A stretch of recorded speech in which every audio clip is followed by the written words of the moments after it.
pergi ke pasar membeli sotong, jom Tandika Tutong. Sampai sudah Tandika Tutong untuk menyapa rakan kita Nur Adina Muhammad Nasran. Assalamualaikum. Apa kabarnya Nur Adina?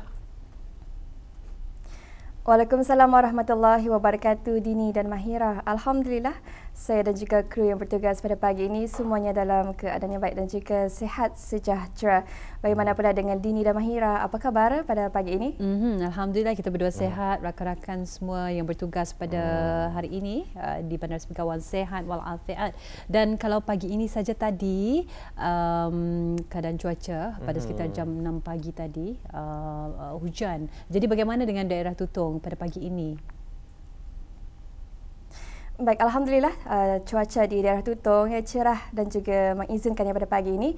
Memang dalam perjalanan kita bertugas dapat kelihatan orang ramai melakukan aktiviti berbasikal di kawasan Taman Rekreasi Sungai Basong. Memang itulah antara semangat yang kita rasakan pada pagi ini. Memang ceria disebabkan oleh keadaan cuaca yang sangat cerah pada pagi ini. Ya, Alhamdulillah. Itulah ya, sebenarnya banyak yang tidak ingin melepaskan peluang untuk mengambil kesempatan beriadah pada hari Sabtu ini. Sebut-sebut mengenai dengan hari Sabtu ini.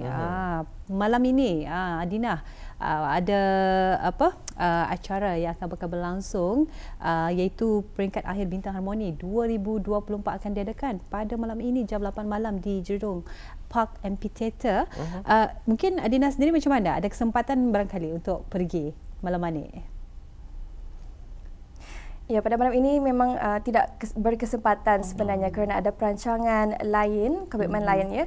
Tapi memang akan ikuti perkembangan semasa ya melalui platform media sosial dan juga platform RTB Go. Jadi itulah yang boleh kita lakukan ya dengan memberikan sokongan secara melihat antara program yang akan berlangsung pada malam nanti di negara kita ni ya.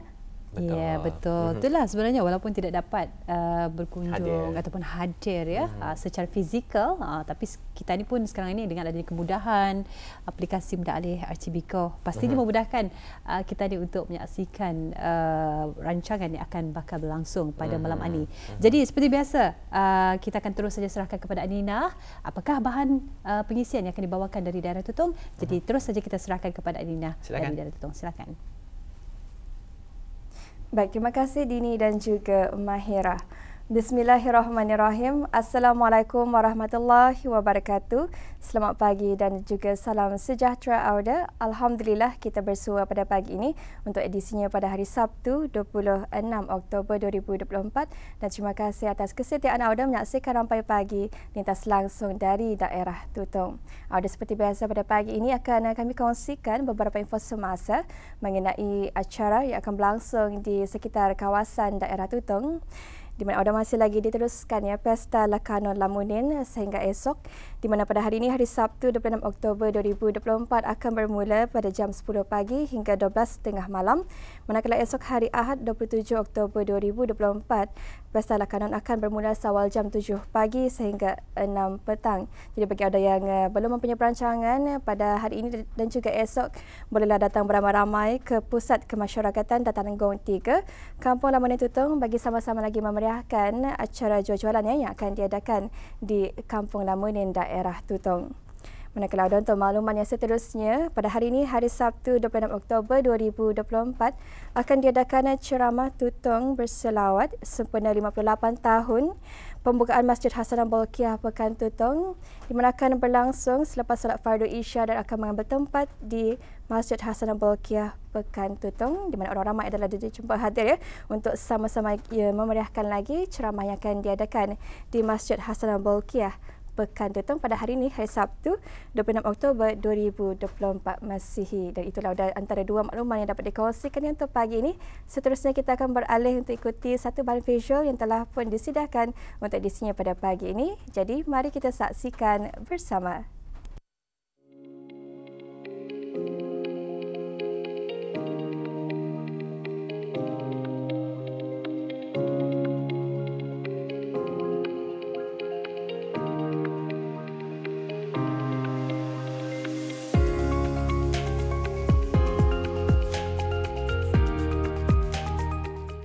Menjalani waktu pengajian di peringkat universiti banyak mendedahkan mahasiswa dan siswi terhadap penerakaan ilmu yang lebih luas dan mencabar. tetapi ia bukanlah perkara yang menghadkan potensi pelajar untuk sentiasa dahagakan ilmu, malah menimbulkan sikap ingin tahu mereka untuk meneroka lebih lanjut dengan kerap membuat kajian sama ada melalui pembacaan maupun penelitian secara langsung bagi memantapkan lagi kefahaman yang diajarkan oleh para pensyarah di dalam kelas. Kehidupan sebagai seorang siswa itu membantu dalam membentuk sahsiah dan intelektual pelajar selain menghargai cabang ilmu yang pelbagai dan tiada noktahnya. Meski sibuk dengan pengajian, kerja kursus atau penulisan tesis, namun kesihatan itu perlu diberi keutamaan, lebih-lebih lagi kesihatan mental. Oleh yang demikian, Persatuan Pelajar Halalan Thaiban, Pusat Pendidikan Halalan Thaiban, telah mengadakan program Serenity by the Ponds, sebuah program yang mempelawa mahasiswa dan siswi serta para pensyarah dan kaki tangan Universiti Islam Sultan Syarif Ali Yunisa, Kampus Sinaun untuk berkumpul bersama menjalin ukhuwah dan mengeratkan hubungan silaturahim sesama mereka. Program yang diadakan di Dewan Kampus berkenaan mengambil konsep tenang, santai dan ukhuwah yang menggambarkan suasana seakan-akan berkelah bersama rakan-rakan sefakulti dengan menghidang pelbagai jenis juadah makanan dan minuman selain aktiviti permainan untuk memeriahkan lagi suasana. Inisiatif ini adalah cara untuk melupakan sejenak tugasan universiti yang diberikan dan meluangkan sedikit masa bersama rakan-rakan. Acara Serenity by the Pond ini merupakan acara kali kedua yang diadakan oleh Badan Pelajar Halalan Thaiban Student Society. Sebelum ini, nama program yang dianjurkan ialah Picnic by the Pond. Kami melihat bahawa program seperti ini perlu dilakukan oleh setiap badan pelajar kerana program ini dapat menyatukan mahasiswa dan mahasiswi dalam satu tempat yang luas, diserikan dengan suasana yang penuh dengan ketenangan. Selain itu, program ini juga banyak memberi manfaat kepada pelajar-pelajar, contohnya dapat menghilangkan tekanan belajar, mengenali pelajar-pelajar daripada berlainan tahun dan sebagainya. Sasaran peserta untuk mengikuti program ini adalah pelajar-pelajar Yunisa yang berada dalam Sinaut Campus, contohnya pelajar daripada Faculty of Agriculture dan Pusat Penyelidikan Halalan Thaiban, termasuklah tenaga akademik dan kaki tangan kampus Sinaut. Tujuan program ini dianjurkan adalah bertujuan untuk memberi ketenangan kepada para pelajar yang berasa lelah apabila seharian telah menuntut ilmu. Dengan adanya program seperti ini, sedikit sebanyak dapat memberi ketenangan dari segi mental dan fizikal pelajar. Jika dinilai daripada partisipasi para pelajar, terutama dalam bidang akademik dan sosial, ada beberapa harapan dan perancangan pada masa akan datang, iaitu para pelajar perlu aktif dalam keterlibatan aktiviti sosial, contohnya khidmat masyarakat yang dapat memberi sumbangan tenaga dan buah fikir kepada masyarakat yang memerlukan bantuan. Secara tidak langsung, mereka dapat pengalaman yang baru yang harus dicapai untuk masa hadapan mereka. Selain itu, perancangan yang akan dibuat pada masa akan datang adalah lebih memfokuskan kepada aktiviti kemasyarakatan, contohnya bantuan sosial dan kebajikan, membuat latihan dan pendidikan di sekolah-sekolah, kempen kesedaran sosial dan sebagainya. Bagi memeriahkan lagi program yang dianjurkan, pihak HTSS mengkayakan aktiviti berunsurkan team building buat para siswa yang telah dibagikan kepada beberapa kumpulan mengikut tahun pengajian. Setiap kumpulan hanya diberikan 2 biji telur, 15 batang straw serta gam plastik, dan daripada bahan-bahan yang diberikan itu, mereka perlu menunjukkan idea kreatif dan kerja sama padu dalam memikirkan cara membungkus untuk melindungi telur yang diberikan. Tugasan perkumpulan itu menguji daya fikir siswa untuk memikirkan cara bagaimana untuk melindungi sebiji telur daripada pecah apabila dijatuhkan di tempat yang tinggi. Aktiviti tersebut bertujuan untuk membina semangat berpasukan di kalangan siswa, bantu-membantu dalam mencari solusi serta mengukuh tali persahabatan di antara mereka. Pada pendapat saya juga, kesihatan mental adalah sangat penting di kalangan pelajar sendiri.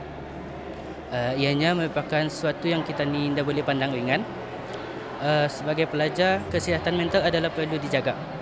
Apabila kesihatan mental kita ni terjaga, dari situ akan terbuka celah-celah di mana berlakunya perkara-perkara yang berdampak negatif. Perkara yang berdampak negatif ni sudah pasti akan mengganggu kita ni sebagai pelajar dari segi prestasi pembelajaran, dari kita ni punya semangat untuk belajar. Kita ni selaku penuntut dan juga pelajar perlulah berusaha mencegah segala kesihatan mental ni supaya terjaga. Saya juga berpendapat bahawa sebenarnya terdapat banyak cara-cara untuk mengurangkan lagi masalah stres ni. Antaranya adalah membuat interaksi dengan kawan-kawan, berkongsi masalah, membuka cerita, kisah hidup bersama kawan-kawan, berkongsi apa sahajalah. Selain itu, kita ni juga boleh keluar dari zona zaman kita, di mana kalau kita ni keluar dari zona nyaman ni, kita ni akan berasa daripada kurang selesa menjadi lebih selesa untuk menceburi diri dalam suatu bidang yang baru dan juga berfaedah. Diharap dengan adanya penganjuran program seumpama ini menjadi wadah pada perpaduan insaniah di kalangan warga UNISA Kampus Sinaut. Selain dapat memperkukuh ukhuwah serta membuat para siswa lebih saling mengenali antara satu sama lain, di samping dapat memberikan ketenangan dan kegembiraan buat seluruh warga kampus yang berkesempatan menyertai program tersebut.